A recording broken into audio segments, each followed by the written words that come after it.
ती लोकल आणि मी मधली पुढची गोष्ट ही पण खरी गोष्ट आहे. ही एका मुलीसोबत घडलेली आहे. तिने मला पाठवलेली.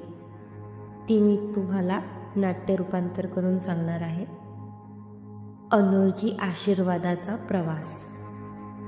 मुंबई स्वप्नांची नगरी. येथे प्रत्येकाच्या जीवनात एक अनोखी कहाणी असते. काही गडद, काही अत्यंत आशादायक.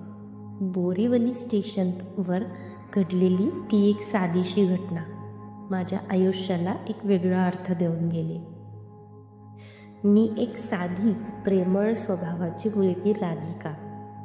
माझं आयुष्य प्रेम, स्वप्न आणि थोडकं संघर्षांनी भरलेलं होतं. माझ्या आयुष्यात नव्याने आलेला राघव समजूतदार, प्रेमळ आणि समर्पित माझ्या स्वप्नांना पंख देण्यासाठी तयार होता. त्या एका संध्याकाळी आयुष्याने दोघांनाही एक वेगळा अनुभव दिला, जे आमचं नातं अधिक खोल बनवून गेलं. संध्याकाळची घाई आणि स्टेशनवरची अनपेक्षित भेट. त्या दिवशी मी खूप घाईत होती. ऑफिसमधून सुटल्यावर मी पटकन बोरीवली स्टेशन गाठले. दिवसभराचा थकवा सोबत घरी लवकर पोहोचण्याची ओढ. प्लॅटफॉर्मवर गर्दी होती. विरार ट्रेनची वाट पाहताना मी एका रिकाम्या बाकावर बसली. थोडक्यात श्वास टाकला. इतक्यात अचानक एक वयस्कर बाई माझ्या समोर येऊन थांबली. ती वयस्कर बाई अचानक मला बोलली, "बेबी उठ, मला इथे बसायचंय." ओरडून नाही बोलली, प्रेमाने बोलली. आवाजात राग नव्हता, पण एक विचित्र तडक होती.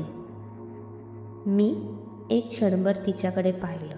तिचे कपडे फाटके, मळकटलेले, केस विस्कटलेले, हातात एक छोटंसं गाठोडं आणि एक छोटीशी बॅग, आणि त्या बॅगमध्ये फक्त पाण्याच्या बॉटल्या भरलेल्या होत्या.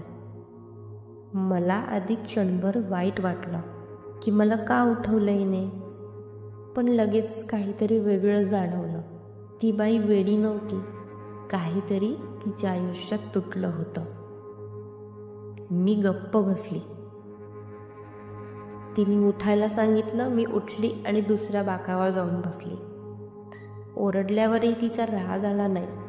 शांतपणे मी दुसऱ्या बाकावर सरकली आणि त्या बाईचं निरीक्षण करू लागली. थोड्या वेळाने त्या वयस्कर बाईने आपल्या बॅगमधून, गाठोड्यामधून एक पाण्याची बाटली काढली.